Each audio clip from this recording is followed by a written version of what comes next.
walk out 10 steps out of your house into a studio. You can make a full-blown record from start to finish, and trying to do as organic as we can. There's never samples on the drums. It just feels so good and refreshing to have that at your disposal.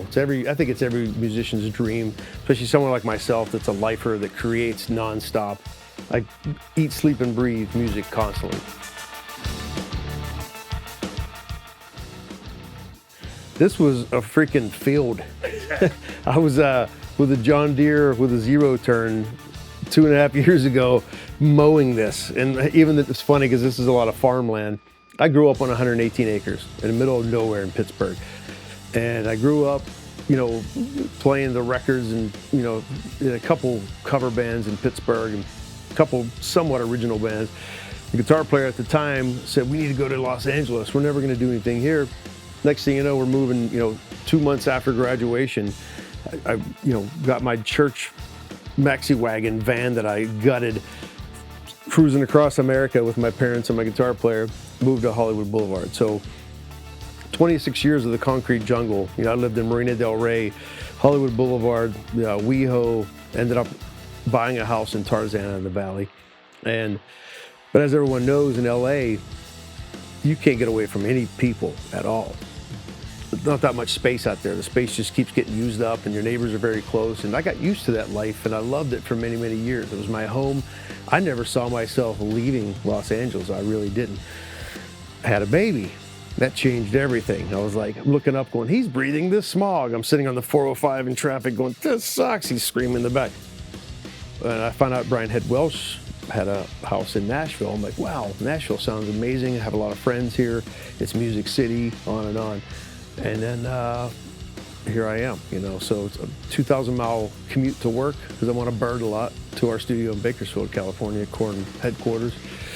But I love it because now I have a taste of, I have the 11 acres where it's a little taste of that farm life away from people, but yet I'm in Music City.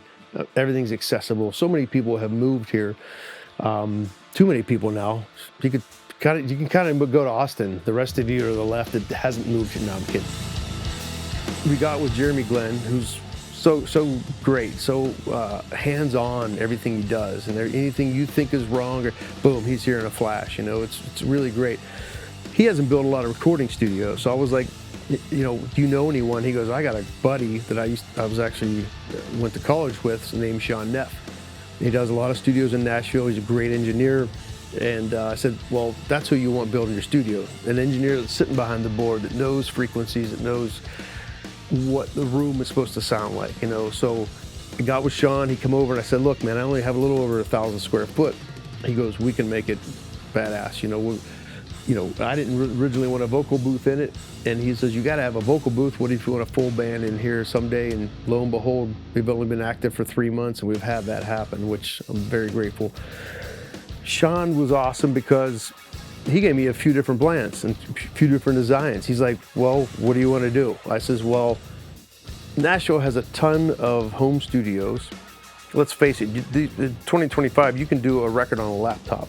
I mean, if you have that's just the way it is. My buddies mix records on planes these days. It's just insane technology.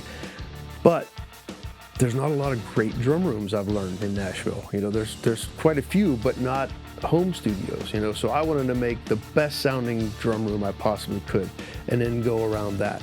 And Sean said, I got you. And we're going to go 16-foot high ceilings down to 13, nothing parallel. We're going to, he just went on and on, designed this nice control room that I'm in right now. And the dimensions, he just nailed it just perfectly. Everything's internally wired.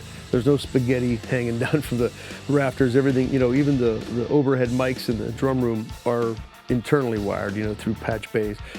And man, it's so, I just couldn't be more proud of the outcome. I wanted some extra soundproof space because my studio is right next to my wife's studio. I wanted it to be pretty dead because let's face it, when I play, it sounds like a war in the drum room. So neighbors hated me my whole life. So now I wanted, hey, I can actually do this right So discussing with Sean about, you know, what we're going to do inside and out, and, you know, treatments and how we're going to go tackle this giant animal, you know, was pretty in depth. So the mineral fiber and the SheetBlok Auralex products that we put in here, he was very, very particular on how he wanted them placed, where they were, how much of it, all that. So he was here hands-on a lot, in and out, and riding the workers pretty hard, you know, which was rad. But the outcome has been tremendous, and, you know, like I said, we'll have a full-blown session in here, and my wife will come over and go, "Wow, I didn't realize you guys are like cranking in here." And so it's very efficient, and it worked perfectly in a situation where you have a full-blown office that sometimes needs to be super quiet. She's always rocking out over there too with her music, but sometimes she's on a business call or whatever where it needs to be quiet, and I can't be worried about when that is, so that's a plus. So when we were designing the entire space, Sean Neff goes, "Well, what about a vocal booth?" And I said, "I don't want to kill the real estate of the drum room, because I really want to give it to, you know, to its highest potential kind of thing." And he goes, "Well, what about when a full band comes and tracks here?" I'm thinking, oh. So he mapped this out, and man, it came out amazing. I'm so blown away.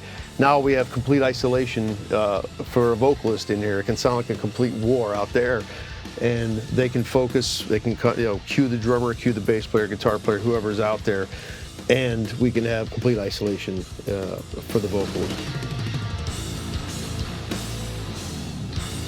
You need it to sound good. You need it to have, what am I going to put in here? Because let's face it, all walls banging off each other.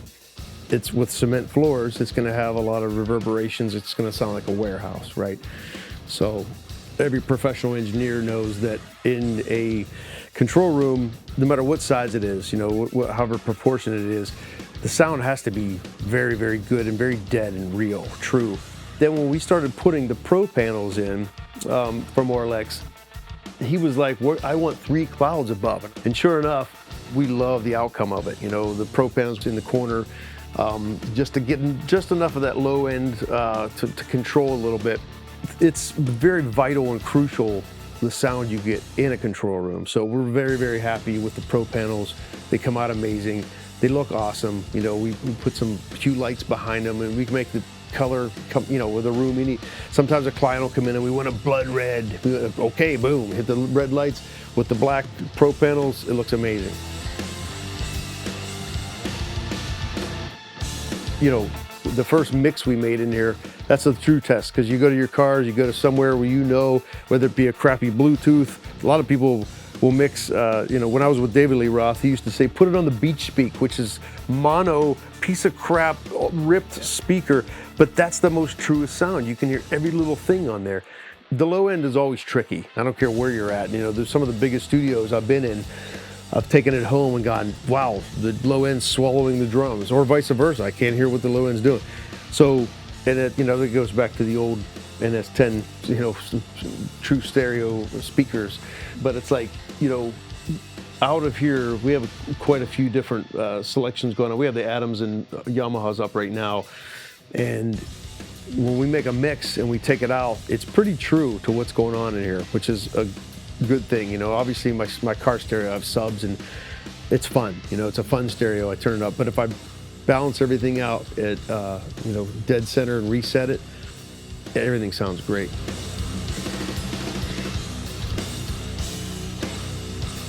Hey, I'm Scott Bush, engineer, producer, mixing engineer here at the Luzier studio. As they were telling you, that Sean Neff came up with such a remarkable design. It's just been a dream for me. And this little area, I don't know how he did it, but he figured it out. And with Auralex, that this room right here, even though it's open, when you stand inside, it gets quiet. So for like an acoustic guitar, I love to record in here. It's beautiful. Everything, like the violin, all that. It's amazing in this one little section because it's so quiet. It just, the mic, it just hears the instrument and that's it. And then of course we have the whole live room. And the design, like I said, Sean has just nailed it. But as soon as we put in those clouds right there from Auralex, the sound was just singing. It was just singing to me. And they didn't do too much because the room is still nice and lively, but as soon as that cloud and these other Auralex pieces came in here, the room has been tuned beautifully. And if you zoom in here, you see all the snares. Actually, believe it or not, that is a great diffuser. It works perfect, but Ray likes to show off his snares. There's Ray with Paul. You're not gonna be playing on solid concrete. He brought in the Auralex HoverDeck. Amazing. It just helps out with the sound, keeps everything nice and tight. Also, it helps any vibrations for mic stands and mics. It's just amazing. It just tightens up everything. So.